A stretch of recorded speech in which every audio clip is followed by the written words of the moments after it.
இந்திய அணியின் ஸ்பின் ஆல்ரவுண்டரான ரவீந்திர ஜடேஜா 2027ஆம் ஆண்டு சவுத் ஆப்பிரிக்காவில் நடைபெறும் 50 ஓவர் உலக கோப்பை கிரிக்கெட் தொடரில் விளையாட விரும்புகிறேன் என தெரிவித்துள்ளார்.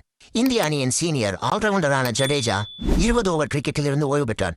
தற்போது டெஸ்ட் மற்றும் 50 ஓவர் கிரிக்கெட்டில் விளையாடி வருகிறார். தற்போது வெஸ்ட் இண்டீஸ் அணிக்கு எதிராக டெஸ்ட் தொடரில் விளையாடி வரும் ஜடேஜாவுக்கு ஆஸ்திரேலியாவுக்கு எதிரான ஒரு நாள் தொடரில் இடம் கிடைக்கவில்லை. இதனால் அவரின் ஒருநாள் கிரிக்கெட் வாழ்க்கை கேள்விக்குறியாகியுள்ளது.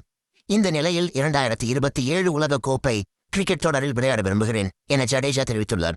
இது தொடர்பாக பேசிய ஜடேஜா, இது என் கையில் இல்லை என்றாலும் 2027 உலக கோப்பையில் விளையாட நான் விரும்புகிறேன். ஆஸ்திரேலியா தொடருக்கு என்னை தேர்வு செய்யாததற்கு அணி நிர்வாகம் மற்றும் தேர்வாளர்கள் சில விஷயங்களை கொண்டுள்ளனர். அது தொடர்பாக என்னிடம் பேசினான். இது என்னை அணி அறிவிக்கப்பட்டு என்னுடைய பெயர் அதில் இடம்பெறவில்லை என்று ஆச்சரியப்பட வைக்க விரும்பவில்லை. கேப்டன் மற்றும் தேர்வுக்குழு தலைவர் என்னிடம் பேசியது சிறந்த விஷயம்.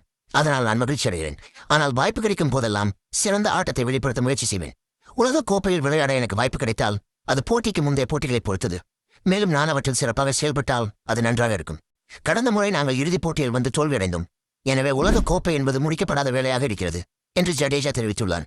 ஆஸ்திரேலியா தொடரில் 2 இடது கை சுழற்பந்து வீச்சு ஆல்ரவுண்டருடன் செல்ல விரும்பவில்லை என அஜித் அகர்கர் தெரிவித்திருந்தார். ஆக்சர் படேல் அணியில் உள்ளதால் ஜடேஜாவுக்கு வாய்ப்பில்லை என குறிப்பிட்டிருந்தார்.